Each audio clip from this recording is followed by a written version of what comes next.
So then if you want to move on to lunging in a focused way, as opposed to free lunging, get there, moving away. You can start on a short rope or you can go on a long rope, whatever you feel safe with to start.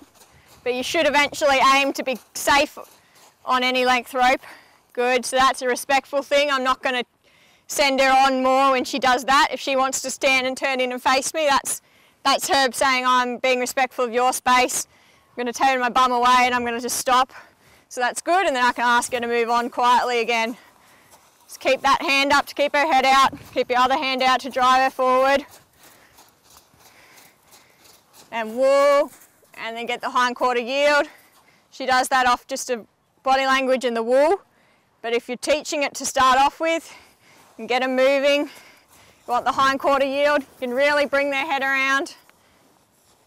Get that hindquarter yield. Send her off again. So she's locked on with her ear there. She's traveling nicely. Got a nice bend through her body. She's not trying to get away from me to the outside, and she's not trying to come on top of me. That's a big problem most people have with lunging horses, is the horse will choose a side of the circle and they'll cut in on top of you. That's all right, we'll let that. But you don't want them cutting in their circle on top of you because that can get dangerous. But you also don't want them pulling off the halter and trying to disappear either.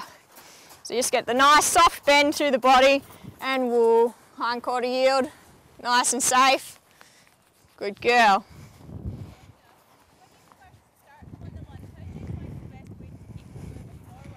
If they're a horse that doesn't understand the forward, I do a lot of get nice and short, in close at their shoulder, and sort of like you're leading them. You can put your hand on their shoulder there, just where the girth would go. Get them going forward, and then gradually let them out, gradually step back until they're going forward. You can keep that as a driving on their side. So if she doesn't want to go, you keep going forward. Get that hand, if they do that, you can get your hand right up on under the halter to keep their head away. Yep, so you get your hand up on the short on the rope so that you can control the head. So she can't bring her head onto me now because I can push it away. If she's to come on, I can get a flat hand, really give her a good push and get her right out of my space.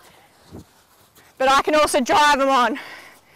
So I can drive her all the way around on the fence. And wool, hindquarter yield. You can pull that head around quite hard if they're not listening to the hindquarter yield. Really want to make sure you're safe. Really pull it around. Good girl.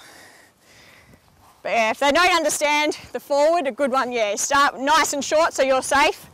And just hand on the side. And then gradually let it out. And keep that driving hand to keep that hindquarter away. Woo. Good.